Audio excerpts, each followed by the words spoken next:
學廚師難過做地產，屌你！接着奏樂，接着舞。高端的食材往往只需要採用最樸素的烹飪方式。喺貴州一個少數民族啊，苗族、藏族嘅一個節卷，一個天然水庫養殖嘅大頭魚啊。咁啊，今日由九記主廚阿輝哥咁啊，將條魚分割，咁啊，聽講一魚三成。呢條魚你斬起身啊，輝哥有冇同其他啲大頭魚有咩分別啊？唔同嘅，呢啲水庫魚啲骨硬好多嘅，硬好多靚好多嘅，啲肉質都唔同嘅。最細一條8斤。係啊，下邊魚池嗰度仲有一條10幾斤嘅。個處理過程啊，輝哥處理得好啊，乾乾淨淨咧。養魚嘅過程，佢始終都要有咁嘅時間。你喺水庫嘅話，呢啲魚起碼要去到8年，起碼去到10年啦。水庫嘅話就平時我哋市場買啲魚咧，呢啲好多肥嘅地方啊，呢啲都冇噶啦。咁事實養大頭咧，貴州啲水咧就肯定靚過廣東啲水嘅。肯定啊，呢啲人哋整出嚟啲燒酒靚過廣東。咁係喎，貴州茅台啊，整出嚟嘅燒酒靚過廣東。唔係啊，而家啲野山燒好似都幾好啊。無骨嘅技巧咧，係咪順住個骨山嘅方向？係啊。我就見你好似斜斜地嗰啲骨嘅位方向。骨跟住骨嘅紋路走啊嘛要。第6隻咧就係竹水打邊爐起鱈魚啊，鱈魚一分開2橛，一前邊咧就係攞嚟做無骨魚，尾邊即係後邊嗰橛咧就係攞嚟做個竹水鱈魚。其實鱈魚係咪順德嘅講法嚟嘅？係啊，佢咩意思咧？其實鱈魚啊，哦呢肉嘢啊真係難。即係一種製作方式，同啲人食嘅方法啊。即係點講咧？佢食嗰時一放落水嗰度，條魚一收縮，跟住一路捧起咯。雖然聽唔明啊，但係都好形象啊！睇嚟學廚師難過做地產，屌你！冇返10年8年功底，你乜聽都未聽得明啊！戴翻手套㗎，都我先。我戴手套起唔到嘅，姐姐。感覺唔到把刀去到邊嘅啦，一割親啊！但係魚塘養嗰啲魚，嗱一起咗嚟嚿魚真係收縮㗎啦。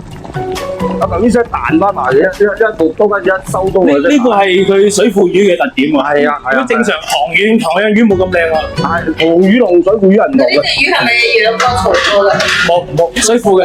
嗱，用咗10分鐘時間，阿輝哥就將一條魚咧分解成幾部分啦。嗱，呢個就無骨魚做法。咁啊，魚頭魚尾就黃椒醬啫，呢個骨打煎過，埋嗰條脊骨就煎過。咁酸湯係邊部分啊？酸湯係呢部分，無骨係啊，無骨酸湯魚。好，咁啊一陣睇睇阿輝哥擺上碟先嚇。一魚三食之外，再配3個冬瓜粥，咁啊夠15個人食噶啦。一個咧就係用椰青做湯底，咁啊一個咧就用冬陰功做湯底，咁啊另外一個咧就用呢個清補涼做湯底。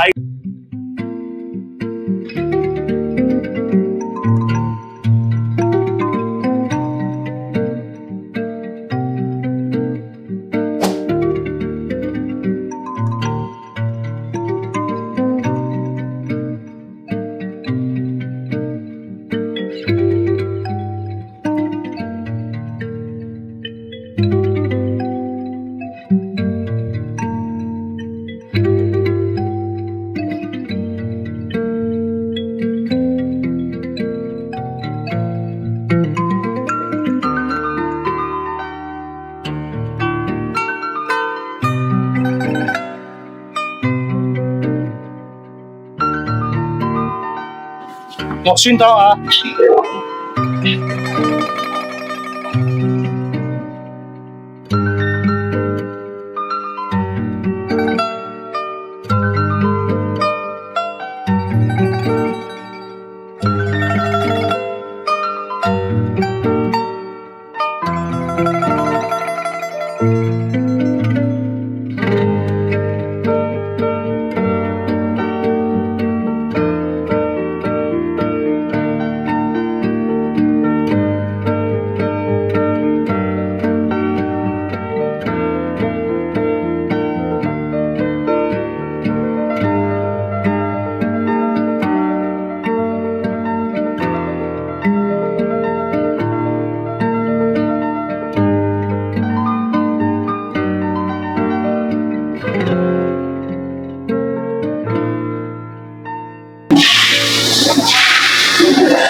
我諗我認第二，冇人敢認第一吧。